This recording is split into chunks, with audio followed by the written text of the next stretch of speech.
நண்பர்களே என்ன நினைச்சேன் இடத்துக்கு வந்தேன். என்ன 7 அடி கல்லு வச்சிருக்கேன், 7 அடி கல்லு முங்கிட்டு. கதம் கதம். அதுல ஒரு 3 ட்ரம் வச்சேன், ஒரு ட்ரம்ம காங்கல. தண்ணியில முங்கிட்டா இல்ல எவனால தூக்கிட்டு விடான்னு தெரியல. ஏன் ட்ரம்ம மட்டும் எடுத்துட்டு போனா அவன் கொட்டை இருக்கல, கொட்டை வெடிச்சு செத்து போவான். பைத்தியமாயவே ரொம்ப நேரம் நல்லா பேசிக்கிட்டாங்க. 2 வெடிச்சு 2 கொட்டையும் தெரிச்சு போகும். உள்ள போறோம், உள்ள காமிக்க பாருங்க. தண்ணி நல்ல தண்ணி ஆயிட்டு இடத்த வாங்கி அதுல பாருங்க தென்னை மரம்லாம் வச்சிருக்கேன், தண்ணிக்குள்ள இருக்கு. தென்னை மரம் ஃபுல்லா தண்ணி ஆயிட்டு.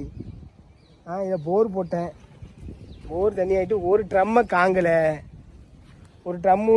நான் நல்லா பண்றேனோ இல்லையா, ஆனா நீ நல்லா பண்ற. உள்ளதான் இருக்குமா தெரியல, உள்ள தண்ணி இருந்துச்சு, உள்ள போயிருக்கு.